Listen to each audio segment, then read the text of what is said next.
بسم اللہ الرحمن الرحیم نحمده ونصلی علی رسولہ الکریم اما بعد۔ آج ایک بار پھر پوری قوم سے مخاطب ہو رہا ہوں۔ آپ حضرات جانتے ہیں کہ جمعیت علماء اسلام کی مرکزی مجلس عاملہ نے 8 فروری 2024 کے الیکشن کے نتائج کو مسترد کر دیا تھا۔ 2018 کے الیکشن میں جو عوام کی حق رائے دہی پہ ڈاکہ ڈالا گیا تھا، 2024 میں ایک بار پھر عوام کی حق رائے دہی پر شبخون مارا گیا ہے۔ ہم نے فیصلہ کیا تھا کہ ہم اس الیکشن کے نتائج کو تسلیم نہیں کریں گے اور ان کے نتائج کو مسترد کرتے ہیں۔ یہ عوام کی نمائندہ کم اور اسٹیبلشمنٹ کی نمائندہ زیادہ ہے۔ ہمیں عوام کی طرف جانا ہوگا، عوام کو اعتماد میں لینا ہوگا تاکہ وہ اپنے ووٹ کے حق کے لیے متحد ہو سکے، ان کی صفوں میں وحدت آ سکے اور وہ اس قابل ہو سکے کہ وہ اپنے ووٹ کو تحفظ دے سکیں اور اپنے حق رائے دہی اس کو محفوظ کر سکے۔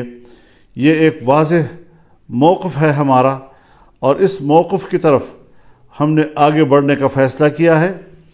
چنانچہ انشاءاللہ العزیز اللہ تعالیٰ کی فضل اور اس کی تائید کے ساتھ ہم 25 اپریل کو بلوچستان سے اس تحریک کا آغاز کریں گے اور ان اجتماعات کو ہم عوامی اسمبلی کا نام دیں گے۔ 25 اپریل کو بلوچستان میں پشین کے مقام پر بہت بڑا جلسہ کیا جائے گا جس میں بلوچستان کے عوام شریک ہوں گے۔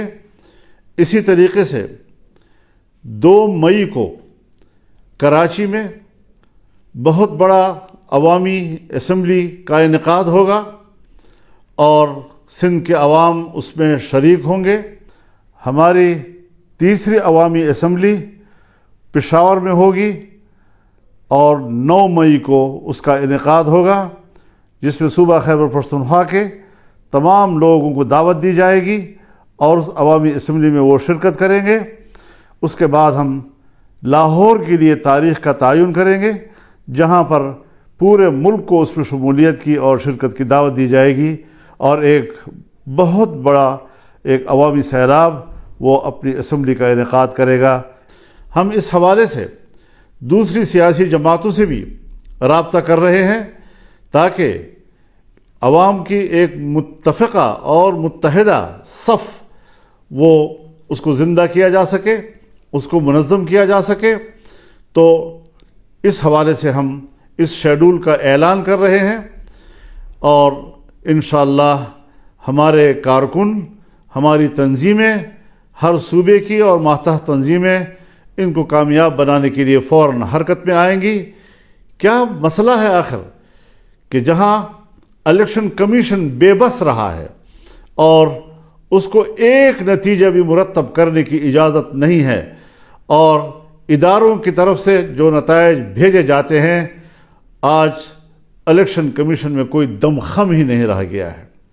ہماری سول بیوروکریسی اس میں تو جو مداخلت ہو رہی ہے اور جو ان کے آئینی اور قانونی اختیارات ہیں اس میں بھی خفیہ ادارے اور ایجنسیاں مداخلت کر رہی ہیں جس میں احتجاج کرنے کا کوئی دم خم ہی نہیں رہا ہے۔ پہلی مرتبہ آج ہائی کورٹ کے ججز نے یہ آواز بلند کی ہے کہ ہمارے معاملات میں بھی مداخلت کی جا رہی ہے، ہمیں دھونس اور دھمکیوں سے ڈرایا جا رہا ہے اور اس پریشر میں ہم لوگوں کو انصاف نہیں دے سکتے۔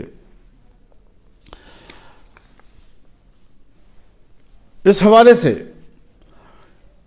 اگر ماضی کے دریچوں میں جھانکا ہے تو وہ پاکستان کے اس وقت کے وزیر دفاع جناب خواجہ آصف صاحب ہیں جو برملا ان واقعات کا ذکر کر رہے ہیں کہ کس طرح مقتدرہ نے انتخابات کے معاملے میں مداخلت کی، اس کے نتائج کو تبدیل کیا، اور کس طریقے سے اس کو الیکشن کے نظام کو، اس کے نتائج کو منظم کیا اپنے مرضی کے ساتھ، عوام کی مرضی کے خلاف۔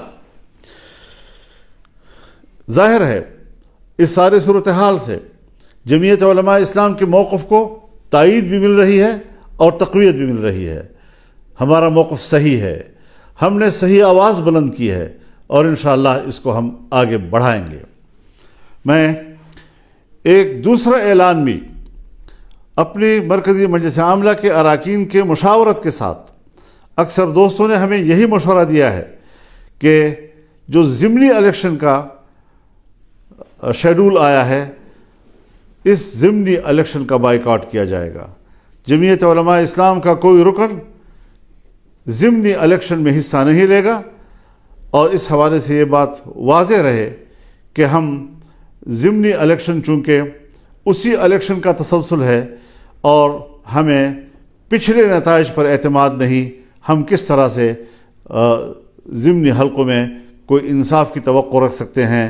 ہم پھر ایک بار مقتدرہ کا کھیل کا نشانہ بنیں گے، اور اس طریقے سے عوام کی حق رائے دہی کے ساتھ کھلواڑ کیا جائے گا۔